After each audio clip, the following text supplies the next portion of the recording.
event started off as a Facebook page, and now dozens have gathered in front of this Jewish community center to rally against the recent wave of anti-Semitic attacks. And the message they want people to know?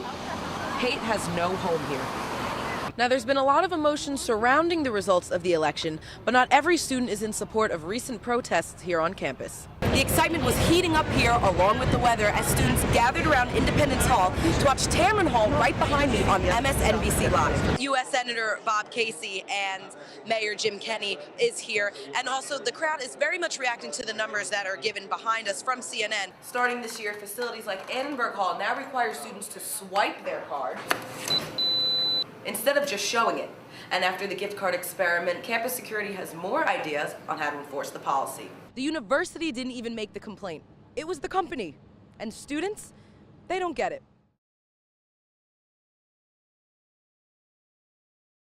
Yeah, guys, I'm in front of Beery Hall, which is one of the places the student said she was able to get into. Other places on the list include Weiss and Alter Hall. And there's been a lot of talk on campus here about this incident, both positive and negative feedback, because the ID policy has gotten stricter from the security guards, and it's certain that students are more aware to show their owl cards on the way to class. Getting around Temple campus is a challenge if you don't have your student owl card. But Temple student Alyssa Mancuso had an unusual form of ID to get her through her day. This student told us she was able to get past several secured entrances using a Target gift card.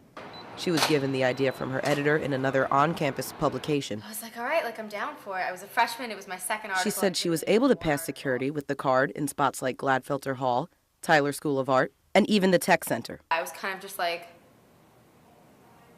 did I just do that? It felt like I was getting away with breaking the law. And Alyssa isn't the only one questioning security. The buzz surrounding the experiment spread to students. They're always on their phones usually as well sometimes, which is kind of annoying. I go into all the buildings, say good morning, say hello, and sometimes they don't even look up or respond or anything. Starting this year, facilities like Annenberg Hall now require students to swipe their card instead of just showing it. And after the gift card experiment, campus security has more ideas on how to enforce the policy. Captain of Security Operations Jeffrey Chapman explained creating a less comfortable setting could help. Have them standing up and greeting folks as they come in during class break. And that creating pathways from a building's entrance will help ensure IDs are checked. The setup in the buildings is going to be what's key to success. And it wasn't just for fun. Alyssa's priority was creating awareness. Maybe Temple security getting more strict and talking to the security and seeing what the issue is. Now, the security of operations are hoping his new measures will prompt students to have their owl card in hand when entering buildings, and if they don't have that, have other means of identification like an app on Temple's self-service banner. Reporting in front of Beery Hall for Temple Update, I'm Alyssa Jerome.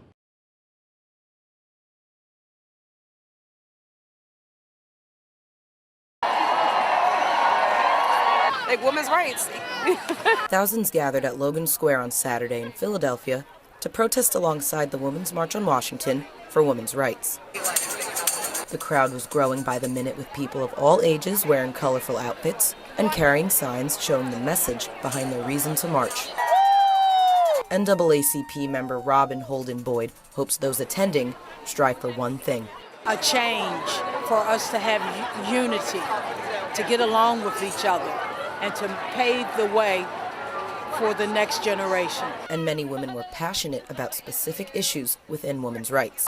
Women's reproductive rights. I think Planned Parenthood is an important piece to our social aid. Mostly the ACA and just individuals' access to care and good health outcomes generally. But men didn't shy away either in showing their support. A woman's right is just as equal to a man's right, and everybody's human, and we're all on the earth together. I saw a woman with sitting on a sit walker.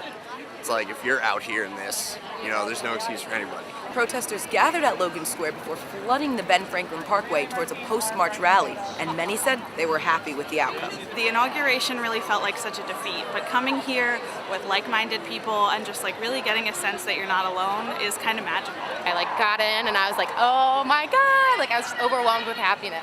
It was so much fun to see all the guys here and all the women. Reporting for Temple Update, I'm Alyssa Jerome.